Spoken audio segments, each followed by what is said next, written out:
Olá pessoal, boa tarde. Bem-vindos a mais um webinar aqui na plataforma do Embarcados. Hoje nós estamos recebendo a Honeywell.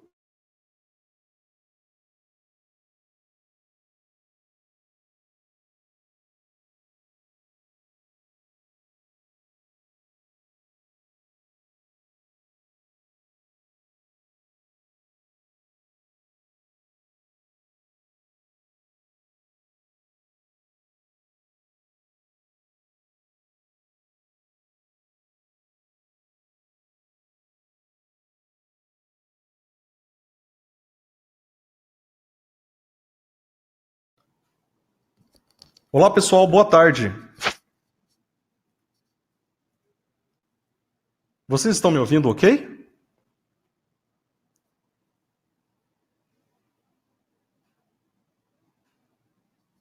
Vamos lá, vamos ver se o pessoal está ouvindo ok.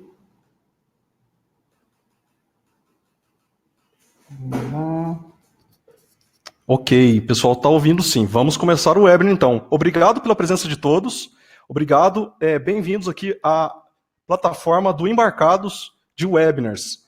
Hoje nós estamos recebendo aqui a Honeywell, né? A gente vai contar com a presença do Gustavo Kakizawa, e ele vai falar sobre medidor inicial série TARS e sensor magneto-resistivo Nanopower.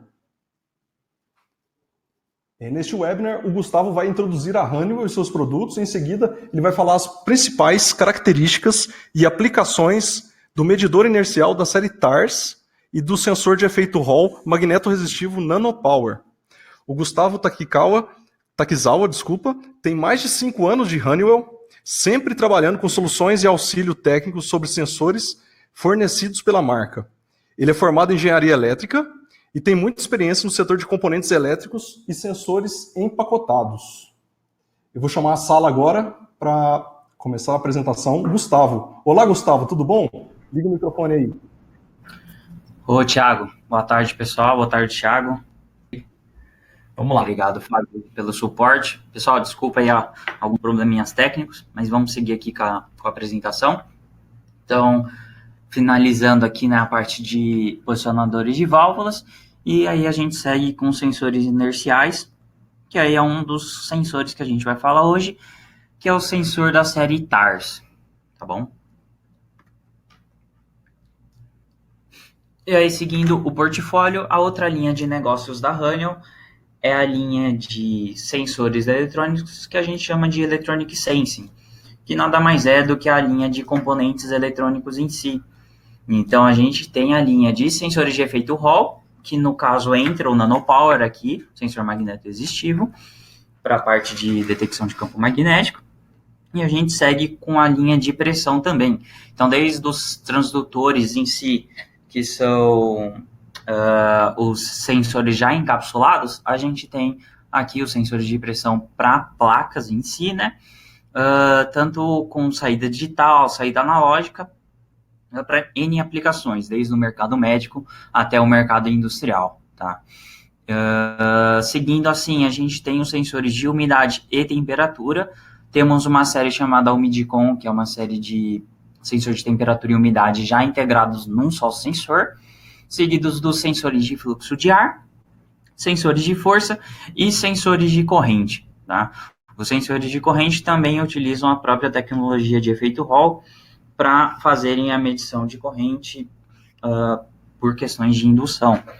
E aí entram duas linhas recentes da Honeywell, que é a linha de sensores de gás, linha de componente eletrônico também, e os sensores da Invitec, que são voltados totalmente para o mercado médico, que aí entram sensores de oxigênio, sensores de fluxo de ar descartáveis e alguns outros sensores que são encapsulados, né, na parte de oxímetro e tudo mais. E aqui, esse portfólio, a gente finaliza com uma linha que a gente chama de Engines, que nada mais são do que os leitores de código de barras que a gente vê em N aplicações, por exemplo, no McDonald's, no Starbucks, esses leitores de QR Code e também da questão de código de barras, são esses leitores aqui que eles fazem essa leitura, tá bom?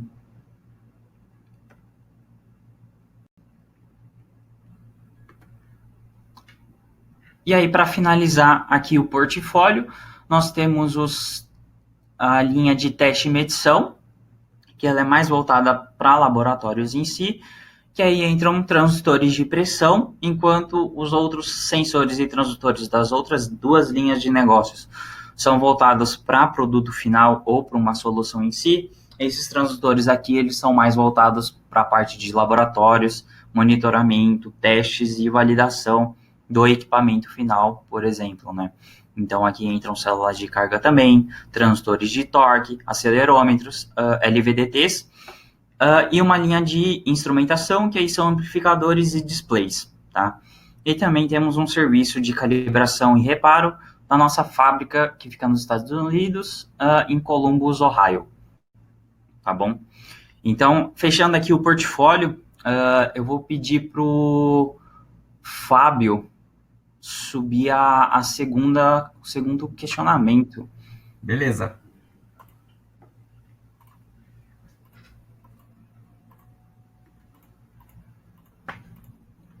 Já vou subindo aqui, Gustavo. Beleza, eu vou subindo aqui com a apresentação. Isso. Então, pessoal, aqui vamos começar falando um pouquinho da série Nanopower, né? Então, a série Nanopower nada mais é do que um sensor magneto-resistível, né? Então, eles têm uma atuação muito parecida com sensores de efeito Hall, que a gente costuma ver em N aplicações, que nos próximos slides eu vou explicar para vocês. Mas a diferença aqui é que a forma de atuação dele é diferente de um omnipolar comum, né? Quando o sensor, por exemplo, de efeito Hall omnipolar, que vocês podem enxergar aí na figura, no canto direito inferior, o que acontece? O sensor de efeito Hall, ele é atuado de forma em cima, né, do sensor, como vocês podem ver, por qualquer um dos polos, seja eles norte ou sul, e ele sofre atuação e ativa, né? Já o magneto resistivo, ele atua de forma paralela e dessa forma ele acaba sendo mais sensível do que a maioria dos sensores de efeito Hall. E uma característica dessa série, até o motivo do nome da série, é o baixo consumo, voltado mais para aplicações de baterias ou que demandam alguma questão de consumo mais baixo, né? Então, dentro dessa série, nós temos dois part numbers, que são o SM353LT e o 351LT, que a única diferença entre eles é a questão da sensibilidade e também do consumo. Enquanto um tem um consumo tanto de trabalho quanto em sleep mode, né? Então, um consumo padrão dele é de 310 nanoamperes, o do 351 é de 360 nanoamperes. Então, é um consumo muito baixo e muito interessante para tipos de aplicações onde você demanda um consumo muito baixo desses sensores, né? Então, aqui no mundo dos sensores de efeito Hall, eu coloquei aqui dois comparativos com tecnologias que costumam ser substituídas pelos sensores de efeito Hall, e nesse caso, pelo Nanopower, que são basicamente o heat switch. Para quem não conhece o heat switch, ele é uma ampola de vidro que ele sofre uma atuação de campo magnético também, assim como os sensores de efeito Hall. Só que o que acontece com esse produto, né? A ampola de vidro, o heat switch, o principal problema que a gente escuta dos nossos clientes e do mercado em si que utiliza esse tipo de produto é a vulnerabilidade que ele tem. Então, na questão de, por exemplo, você está manuseando, você está fazendo a instalação do heat switch, ele quebra. Então, por exemplo, na imagem aqui, vocês podem ver que está escrito questões de qualidade e vidro quebrado, é exatamente nesse ponto que costuma ter um rompimento do vidro, e aí você não consegue mais utilizar o heat switch, você tem que trocar por outro.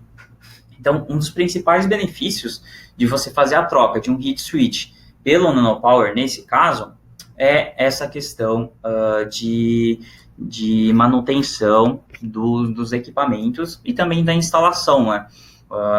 Como o sensor magneto resistivo Nanopower, ele não tem nenhum perigo ou qualquer instrução para você fazer a instalação, né, você pode fazer ele principalmente com uma máquina SMD, você não tem nenhum perigo de acontecer algum rompimento do sensor ou qualquer coisa desse tipo.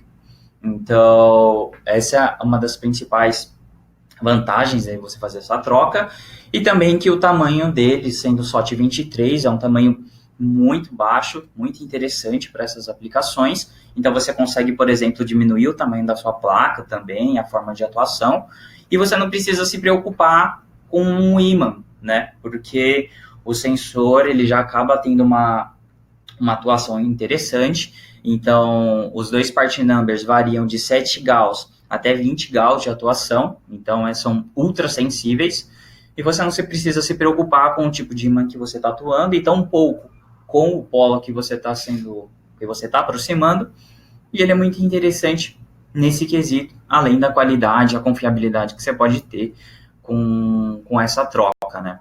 Fora que o heat switch ele acaba não entrando muito nos méritos de IoT, que são aplicações que estão surgindo muitas demandas hoje em dia, que você consegue trabalhar a saída do sensor no power para você fazer algum monitoramento de porta, algum outro tipo de monitoramento de posição em si, tá?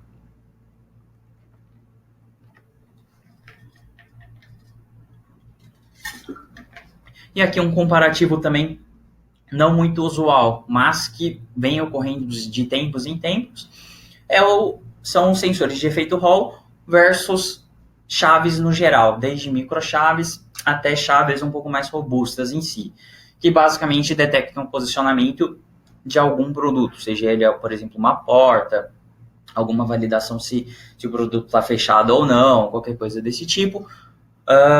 O sensor de efeito Hall consegue fazer a mesma atuação. Aqui são tecnologias diferentes, mas o principal diferencial entre essas tecnologias é que enquanto esses itens eletromecânicos ele tem uma vida útil específica para a atuação da microchave, então, por exemplo, as microchaves que a gente tem no nosso próprio portfólio giram em torno de 1 milhão a 10 milhões de ciclos de atuação, e versus uma vida útil de um sensor sem contato mecânico de até infinito, porque isso vai variar conforme a pessoa que estiver utilizando o produto final estiver atuando o produto. Mas fora isso, em ambiente controlado, que você consegue manter o sensor sendo atuado de forma segura, ele nunca vai sofrer algum dano ou vai ter qualquer tipo de defeito.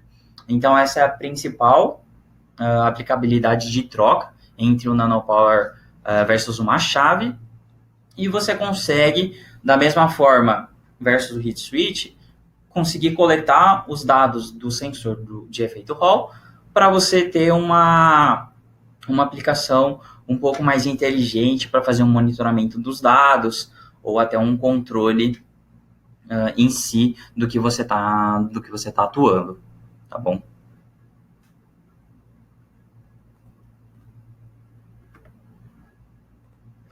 Então, falando um pouquinho aqui de aplicações que os nossos sensores são usualmente utilizados, né? Então, aqui, por exemplo, medições de fluxo, seja ela para questões de tanto energia elétrica quanto hidrômetros em si. Então, qual que seria a principal função do sensor nanopower nesses casos? Na questão de medição de água em si, o que acontece? Como vocês podem ver na figura onde ela está em azul ali, o fluxo que estiver passando, ele vai fazer a rotação ali do giro em si, né? E vão ter ímãs instalados em cada ponta da hélice em si. E um sensor de efeito nanopower instalado por fora para fazer a contagem de quantas vezes ele está sendo acionado a cada fluxo que estiver passando, e assim ele conseguir fazer essa detecção. Fora isso, você ainda consegue trabalhar na questão de ele ser um anti-tamper, né? Então, o que seria um anti-tamper? É questão de segurança. Então, você instalaria ali 2 sensores de efeito Hall, um de costas para o outro, né? Para você fazer uma atuação completa em si. E no momento que o sensor for ativado de forma simultânea, ambos os sensores, você consegue garantir que alguém ou algo está tentando violar o sistema tanto de energia quanto o hidrômetro em si. E nesses casos, uma das facilidades de design que a gente chama é a questão do baixo consumo, uma sensibilidade muito alta para a aplicação, então você consegue ter um gap maior de instalação no equipamento, e também a questão que ele consegue trabalhar em até 85 graus, então é bem tranquilo dele trabalhar em qualquer tipo de situação no nosso cotidiano. Por isso que ele é um sensor muito utilizado para essa parte de medição de energia em si, tá bom? E aí, seguindo aqui com as aplicações, sistema de segurança, né? Então, aqui a gente não pensa somente em janelas, tá, pessoal? A gente pode pensar em portas ou qualquer outra situação que seja voltado para essa parte de posicionamento, de abertura ou fechamento de algum local. Então, nesse caso aqui, a gente está demonstrando mais a parte de sistema de segurança para travas de janelas, onde o sensor de efeito Hall vai estar instalado no batente e na janela vai ter um ímã, que é ao momento que este sofrer abertura, o campo magnético vai embora de certa forma, vai se distanciar, né, do sensor nanopower, e ele vai detectar que não tem mais campo magnético. Então, com isso, você vai saber que a janela foi aberta. E se, por exemplo, você não está na sua casa, ele vai estar se comunicando com o aplicativo, e no aplicativo vai falar, olha, sua janela X foi aberta há alguns minutos atrás. E aí você pode tomar alguma ação se, por exemplo, não tiver ninguém na sua casa, né? E fora isso, não somente para casas, então você pode pensar em ambiente fabril, por exemplo, onde tem uma máquina de corte atuando, o que acontece? Essa máquina de corte não pode ter aberto a porta, senão o operador, por exemplo, pode sofrer, pode ter um dano à vida dele, né, um risco muito grande. Então, se alguém abrir a porta no momento que essa máquina de corte está atuando, você pode abrir, e aí o sensor de efeito Hall, ele vai presenciar essa abertura e vai soltar um comando, por exemplo, para um CLP ou para algum controlador, fazer com que a máquina pare, porque a porta do ambiente que devia estar confinado não está mais. E assim você garante a segurança dos operadores dessas máquinas também, tá? E aí, continuando aqui com as aplicações, a parte de detectores de fumaça em si, aqui nada mais são do que você instalar um sensor de efeito Hall para fazer um teste mesmo no detector, né? Para quem não conhece esse produto, são os detectores de fumaça que ficam em prédios, e para vocês saberem, para você testar esse sensor, você não necessariamente vai causar um incêndio, qualquer coisa do tipo, né? Então, você instala um sensor de efeito Hall e simplesmente aproxima um ímã desse detector para saber se ele está atuando ou não, se ele está instalado corretamente ou não. Assim você garante que a instalação foi correta. E uma das vantagens aqui também é a aplicação de bateria, e uma bateria muito baixa, porque ele simplesmente você só precisa fazer um teste, né? Ele nunca vai ser ativado de forma constante, fora as validações que o time de segurança do prédio ou os bombeiros vão fazer a verificação. Fora isso, ele vai fazer somente esse controle de estar ativo ou não. E aí você consegue ter um sistema predial para verificar se todos os detectores estão ativos ou não, tá? E aqui, seguindo aqui um pouco com as aplicações, a gente entra aqui já numa parte de linha branca em si. Para quem não sabe, linha branca são os equipamentos eletrodomésticos em si, né?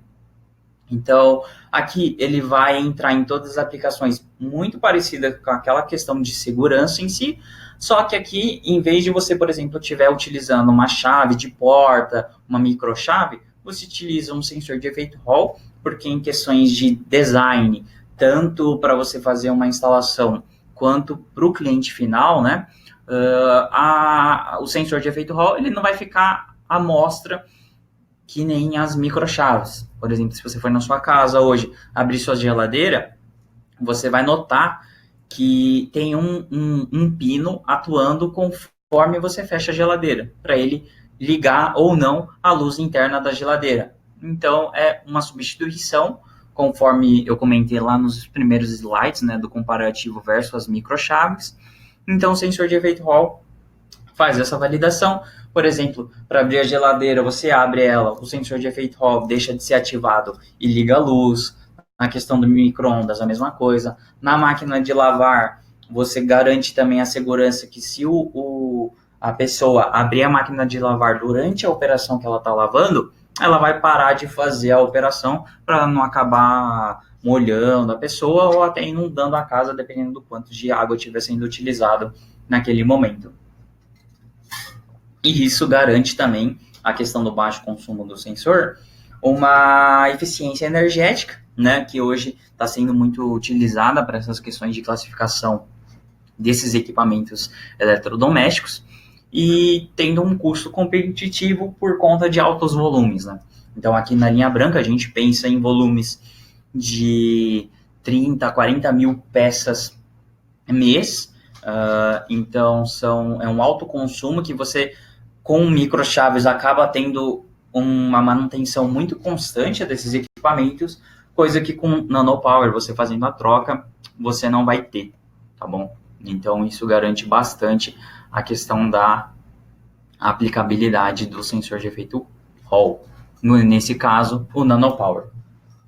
E aqui, para fechar as aplicações com o sensor nanopower, temos a bomba de infusão em si, que é mais voltada para o mercado médico, onde o nanopower ele é instalado aonde você insere o cartucho ou a seringa em si, e aí ele detecta se tem a presença ou não desses elementos, né, ou do cartucho ou da seringa, para o procedimento seguir com a infusão. Então ele garante que está sendo instalado, medicado de forma correta o fluido que tem que estar ali na bomba de infusão para iniciar o processo, tá bom? Então o sensor de efeito Hall pode garantir essa confiabilidade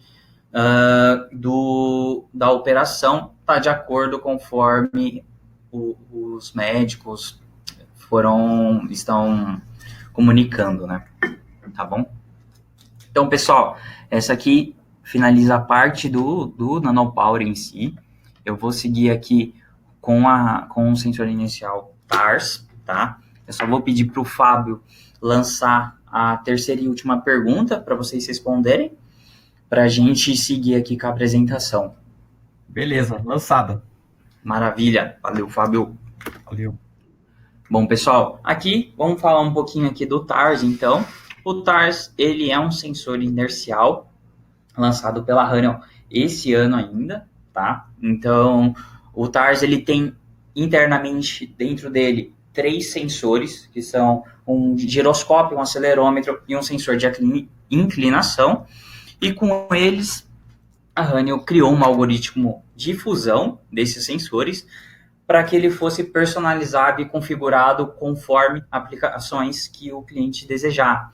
Esse sensor em específico, né, ele foi criado baseado em um VOC feito com empresas do mercado agrícola para veículos pesados. Então, aqui a gente pensa em veículos pesados, por exemplo, máquinas, tratores, pulverizadores, a parte de empilhadeiras, tratores e muitos outros veículos voltados mais para o transportation, que a gente chama desse vertical, que nada mais é do que uma linha pesada, né? Então, esse cara aqui, ele vai verificar, por exemplo, questões de aceleração, inclinação e velocidade, para entender se o operador está atuando de forma correta conforme a aplicação, tá? Ele é compatível com uma comunicação CAN J1939, que é um protocolo padrão para esse tipo de veículo, tá bom? Temos 2 modelos desse sensor, ele vai atuar tanto em alimentação de baixa tensão, que seria 5 volts, até tensões um pouco mais altas, padrão do mercado, que aí varia de 9 até 36 volts, tá bom? Então, ele tem uma faixa de atuação de temperatura também muito alta, vai de menos 40 graus até 85 graus, com opções de proteção IP67 e até IP69K, tá bom? Fora isso, tem o opcional, dependendo da robustez que precisa, de um encapsulamento de metal, tá? Conforme solicitação do cliente ou da necessidade que ele tiver, tá bom?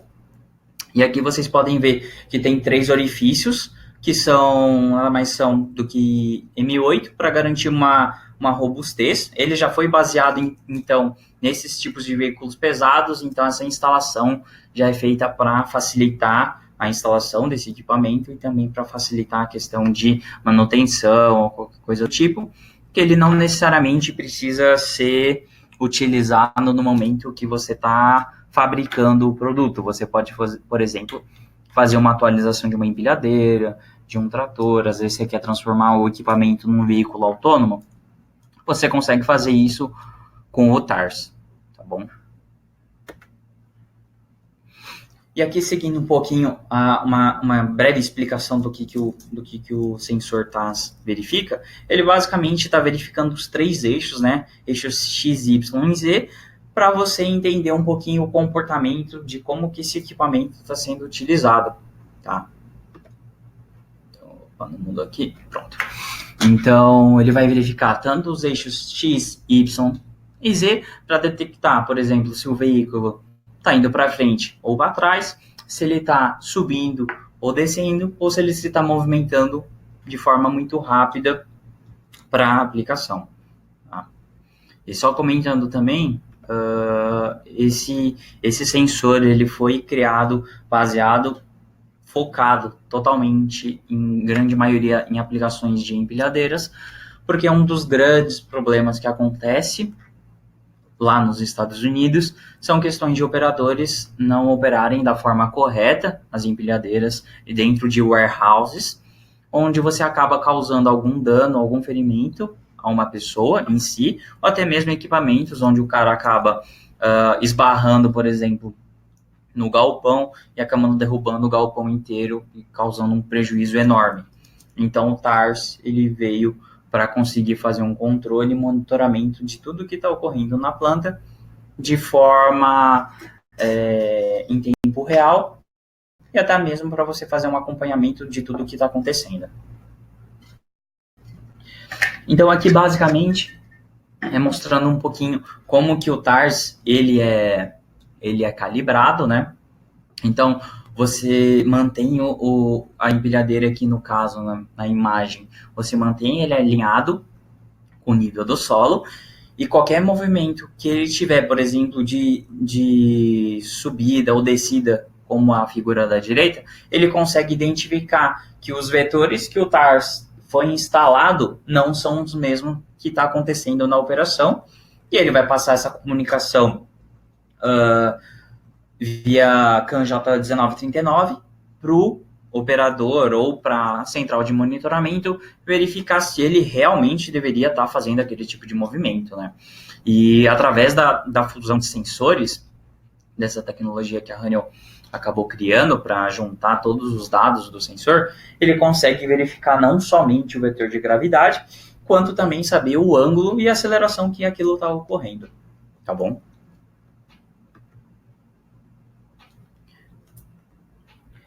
E aqui, só comentando a questão do porquê que ele foi projetado para essa indústria pesada, o que acontece na grande maioria dos casos é que você acaba tendo uma interferência no sinal, né, os nossos famosos ruídos, muito alto nesse tipo de equipamento. Então, o TARS, com essa fusão de sensores também, garante um filtro de sinal muito interessante que eu vou mostrar aqui no próximo slide. Mas aqui é basicamente onde você consegue utilizar o TARS, né, esses targets aqui que a gente consegue enxergar no slide, é onde geralmente o TARS pode ser instalado para fazer a verificação, né? Então, você pode notar que você consegue não somente fazer um controle do equipamento em si, como você consegue fazer um controle também do braço, do eixo que estiver fazendo uma operação, né? Então, com isso você consegue criar veículos autônomos para eles fazerem uma atuação um pouco mais segura e não depender, por exemplo, de uma falha humana, né? Então, aqui, ó, nesse slide, como eu comentei, acontece o filtro de sinal. Então, aqui você consegue acompanhar que, devido a essa fusão dos sensores, a interferência que geralmente o sinal é realizado, você consegue filtrar ele e ter ele de forma quase que limpa, o sinal, para você garantir uma precisão e confiabilidade na sua aplicação, tá? Esses sinais aqui, eles já foram coletados conforme o VOC, né, que foi feito com essas empresas lá nos Estados Unidos, tá bom? E aí, como que funciona o processo de implementação do TARS, pessoal? Então, o que acontece? O TARS, ele também tem um firmware e um software para você fazer uma configuração, por exemplo, do ângulo que você quer máximo. Você consegue fazer muitas configurações com ele, tá? É um software que a gente chama de TCT, que é o software próprio da Honeywell para fazer essa configuração, tá? E com isso, o que você consegue fazer? Você, primeiramente, precisa instalar o TARS, como aquele slide, alguns slides anteriores que eu mostrei, deixar ele nos eixos que você coloca como posição inicial do veículo. E aí, com isso, você faz o quê? Tá? Você começa a fazer o padrão de comportamento desse veículo.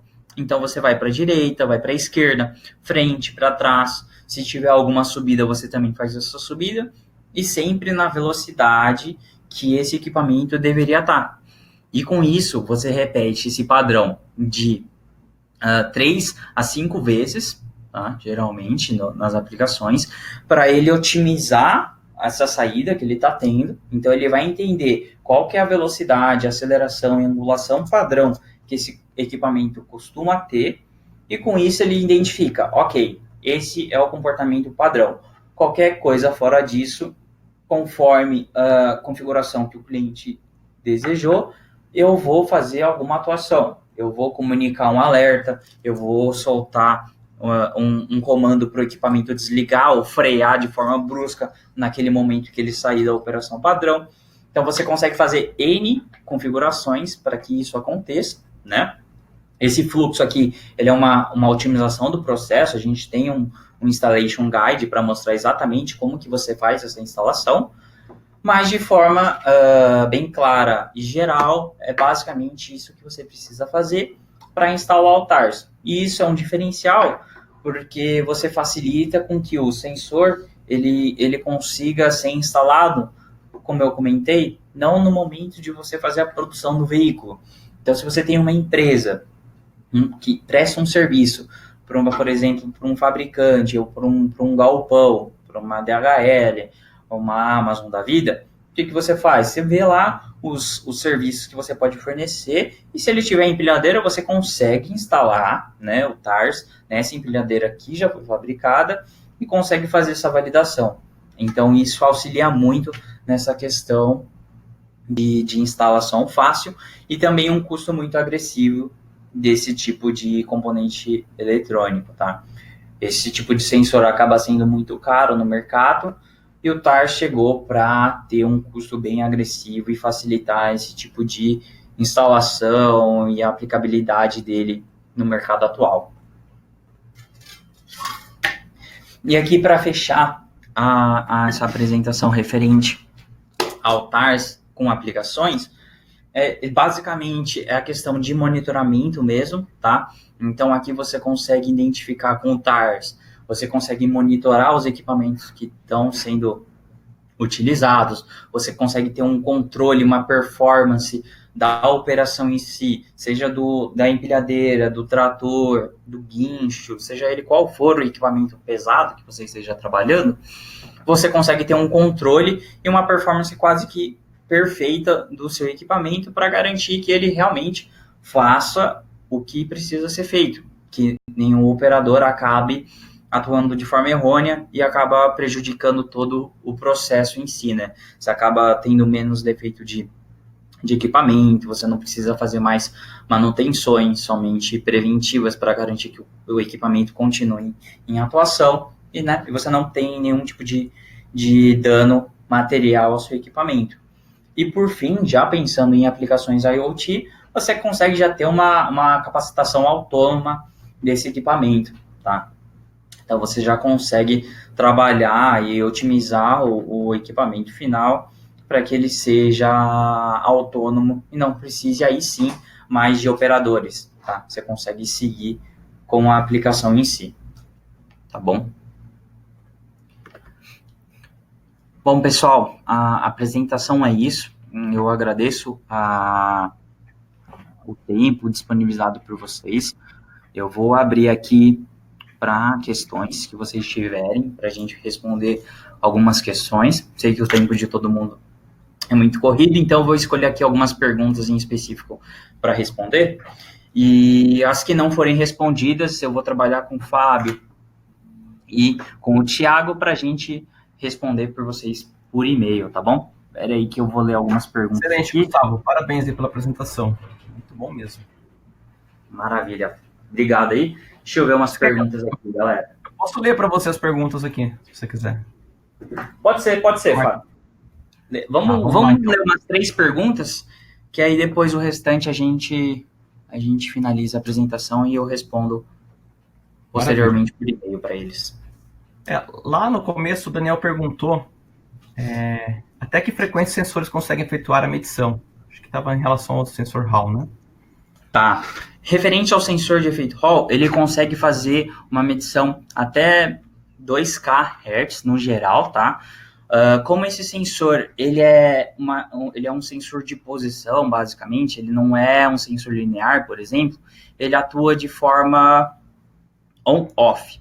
Temos alguns outros sensores que, se for para detecção, por exemplo, de velocidade e de direção, acaba entrando numa outra linha de sensores de efeito Hall que a gente tem no nosso portfólio, tá? Mas, no geral, esse magneto resistivo, ele é mais voltado para uma aplicação de posicionamento em si do que numa questão de velocidade, que talvez seja a pergunta... na pergunta que ele acabou fazendo aí. Mas, de qualquer forma, o Nanopower consegue trabalhar até 2 kHz, tá? Perfeito. O Alessandro, ele fez 2 perguntas, né? Em relação ao hidrômetro. Como se daria essa percepção de violação e por que precisaria de 2 sensores? Tá. A questão dos 2 sensores é mesmo em relação ao anti-tamper, tá? Então, o que acontece? Para você garantir que o equipamento ele não seja violado ou ele não, alguém esteja tentando violar esse sensor, os 2 sensores são instalados, um de costas para o outro, para você garantir que no momento que ele for ativado, os 2 sensores, ao mesmo tempo, você entende que alguém está tentando burlar o sistema. Ele é basicamente uma função de segurança para você garantir que, se você tiver qualquer tipo de intrusão, você pode setar um alarme para a operação entender que, naquele local, alguém tentou burlar o sistema de alguma forma. Porque o que acontece? Muitos desses hidrômetros, inclusive a Elster, que é uma empresa que a Honeywell comprou recentemente, em conversas com eles comentaram que muitas das vezes as pessoas tentam burlar o sistema com um ímã para você desconfigurar o hidrômetro e você consegue fazer uma alteração do quanto que você consumiu. E aí você consegue rebater, por exemplo, a operação dizendo que você não consumiu tudo aquilo que eles estão falando que você consumiu. Então, a instalação desses 2 sensores de efeito Hall é para garantir que, se alguém chegar com uma informação desse tipo, você consegue rebater indicando, no dia tal, na hora tal, o hidrômetro, ou o medidor de energia, teve uma tentativa de violação, ou ele foi violado de certa forma, e garantir uma segurança aí para questões de cobrança em si, né? Excelente. Maravilha. O José Gustavo pergunta: como o sensor TARS pode perceber que o equipamento se movimentou para frente? Consegue determinar a distância percorrida? O TARS em si, ele não vai detectar, por exemplo, a distância percorrida em si, porque os 3 sensores que ele tá trabalhando aqui no caso é giroscópio, acelerômetro e inclinação. Então, ele consegue detectar o quanto de aceleração ele teve, né, o quanto que ele foi acelerado, mas não de forma, como eu diria, direta, o quanto que ele teve de distância. Mas é o momento que você sabe o quanto de aceleração ele teve e por quanto tempo ele está sofrendo essa aceleração, você, de certa forma, indireta, né, você consegue fazer um cálculo para conseguir identificar o quanto de distância foi percorrida. Mas a função principal do TARS em si é identificar o quanto que ele está acelerando e se ele está indo para a direita ou para a esquerda com o giroscópio e a inclinação para saber se ele está indo para baixo ou para cima. Tá? Perfeito, acho que é isso em relação às perguntas. Maravilha, pessoal. As perguntas que não foram respondidas, eu vou analisar aqui com o Fábio, com o Thiago, e a gente vai responder por e-mail, tá? Após a apresentação também, a gente vai enviar um material bem interessante para vocês, com applications notes e tudo mais. Essa apresentação vai estar disponível no site do Embarcados, né? Então, tem algumas informações adicionais, como portfólio completo, algumas outras informações que a gente vai estar enviando para vocês. Uma caixa de e-mail direto da nossa divisão aqui, tá? Para vocês acessarem ou enviarem qualquer questionamento ou necessidade de projeto que vocês tiverem. E o canal do nosso YouTube, onde a gente tem um pouquinho das aplicações e de como que o restante dos produtos estão funcionando. Tá bom? Então é isso, pessoal. Muito obrigado pela presença de todos. Agradeço de verdade o tempo que vocês disponibilizaram. Também agradeço bastante aí o time do Embarcados aí pelo webinar, que foi um sucesso. Isso aí, Gustavo. Nós que agradecemos e foi um conteúdo muito bacana. E o pessoal aí pode aproveitar aí o canal de comunicação, né? É bacana que o suporte é em português, então às vezes facilita bastante aí para resolver rápido aí os problemas. E é isso. E logo a gente tem outro webinar e também mais informações aí da Honeywell. Obrigado. Obrigado, pessoal. Boa tarde aí.